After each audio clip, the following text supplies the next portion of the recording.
Professor Rao and distinguished members on the audience and the distinguished members on the dais. Uh, Very hearty welcome on my behalf to all of you. There are times when you feel nervous, and I think most of the moments and nightmares that I have is I'm still sitting in front of my teachers and not being able to answer the questions they're asking. And with so many professors, distinguished people around, I think someday the nightmare happens when even you're not sleeping. So I hope I'll wake up and I'll do justice to the position that you have asked me and honored me to do. I will not make any apologies for making my points of view, because I think the best part of democracy is to be able to make a point of view. So let me make my point of view straight away. First of all, you give people like us, which is industry, or the so-called word capitalists, an opportunity. We see it in two ways: ability to form more capital, or missed opportunity of forming capital. Simple. Either we see the opportunity of forming more capital, and so forth, the benefits of doing so, or the missed opportunity of forming capital and the situations, the problems that arise of that missed opportunity. And I think, just like education is a right, growth in India is a right of every one of us in this room and outside the room. Because it means more and more population is coming out of poverty. It means more and more people have access to medicines, to water. So an utopic model of education without thinking about employment, in my view, is what I said, it's utopia. So where does this whole thing about knowledge for sake of knowledge? I mean, as we know, a few hundred years back, science itself was the realms of the aristocrats in the world. And the learning of the birds and the bees were passions which the prince and the princelings and the aristocrats in their gardens used to do.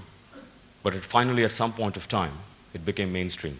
And it's the mainstream that I'm talking about. I'm talking about a pure business's perspective of education and the impact it has on industry. I represent a company which has been in India for over 160 years.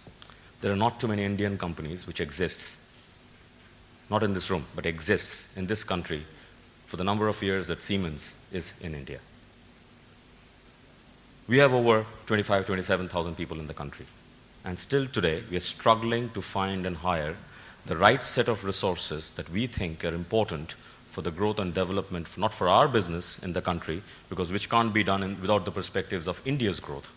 And that's the challenge. In that, my view, is the missed opportunity of forming capital. Obviously, when we talk about such situations, we talk about references.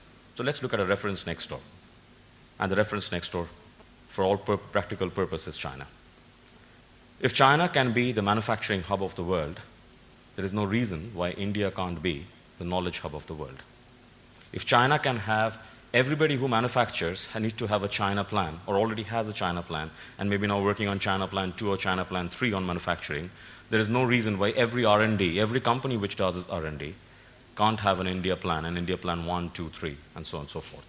That's the opportunity part of it. So as I said, there's a missed opportunity, there is an opportunity. So if I take the goal of India as a knowledge hub, vis-a-vis China as a manufacturing hub, I was jotting down the points as it was coming to me with the frameworks that my two predecessing speakers spoke about over here. I think, therefore, industry relevance of academia and skill development is of a national priority. I don't think it's a question of what framework would work and what wouldn't work, because the problem or the situation at hand, the immensity of this situation, I don't think any other country in the world has attempted even to solve, let alone solve it. I don't know of any country which has solved technically equipping 100 to 110 million people over 10 years, when some of the country's populations are far smaller than the task at hand in India. And that's what I understand, and I have no reasons to disbelieve it, are the figures that are floating around the corridors that this is what India needs to develop if India has to keep the growth story on.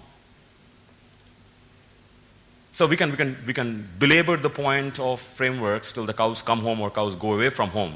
But the problem is still unresolved. And I believe, therefore, just like localization, mass localization of education is important. I was going through the names of the various vice chancellors of various universities. Some of them, of course, I could make out very distinctly were from their home states, but a lot of them weren't.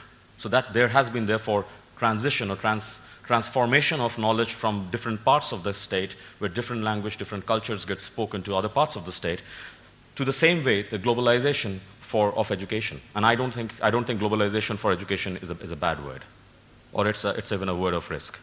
If globalization can impact what you and I use in terms of our telecom technologies, and we do not think that we need to go through the same rigors or the same steps at which other countries of the world has gone through, I don't see any reason why we can't take that hop, skip, and jump with our education framework. What's the risk? There could be. What's the reward? There are many. And there are no actions that doesn't have risk. What are these globalization opportunities? Opportunities of very fertile mind in an aging economy like Europe or US, who do not have the opportunity of applying themselves to productive capital formation through education. That means vis-a-vis industry or vis-a-vis the way their application of their skills into particular areas of work. For example, let's take, India is trying to move into areas of further growth in the areas of energy development. And some of these growths are going to come from non-conventional energy, or areas of, say, for example, very high capacity boilers. We don't have that skill in India. So how do you start teaching a student in an engineering college of how to make those boilers, design those boilers, when no one in this country has ever done it? So in my view, if books can be globalized, so can be teachers globalized, so can be universities globalized. And that globalization framework, the localization globalization framework, in my mind, the only word that I can think about is the closest word I can think about is this word of, which is a Japanese word, a word called monozukuri, which essentially means, how do you take an idea into reality? So the idea of, if industry relevance of skill development is a national priority, if that's the idea, then I think industry will have to play a role. Industry can't be sitting on the sidelines looking at skill development and saying that's a governmental priority, that's so-and-so's priority. It's also industry priority. It's as much as your and my priority. And in that sense of priority, therefore, the globalization has to be looked at, and globalization is a must. Policy, no policy, globalization is must. It's like if you have a telescope, even if Galileo has to go and tell the Pope that the sun moves around the earth, but anybody and everybody who has a telescope can look out and see what's the reality out over there. I think the World Wide Web has done the same thing for us. That's the telescope for our generations, or the generations to come. So we will find the framework that suits us, that allows us to get employed, that allows us to hire employable people, and therefore those frameworks will evolve. I'm not too much bothered about what the right model, because there are no right model. We have to try. Last but not the least is, if therefore this, in the paradigm of globalization of education and the role that industry will have to play, by bringing in its skills, bringing in its requirements upfront on the table, by instituting rigor, the process rigor through which they will select or reject what they get as raw material, the same way select or reject what they get as employable resources. That would start shaping up what would be the future of what forms of education. We may lament the demise of Sanskrit or Latin, but how many of you would really want your kids to become PhDs in Sanskrit unless there is a specific interest to do some certain areas of research? They are very nice languages. RIP, they are dead. And there was a reason why they are dead. So let's talk about relevance of what needs to be done, and then that relevance is driven by economics, that relevance is driven by industry, that relevance is driven by what you and I need to take to every day at their homes to keep the fire in our kitchen burning. And that brings me to the last point, which is, I'm a great believer of entrepreneurship. Entrepreneurship is not just about business. Entrepreneurship is about taking efforts to do something new.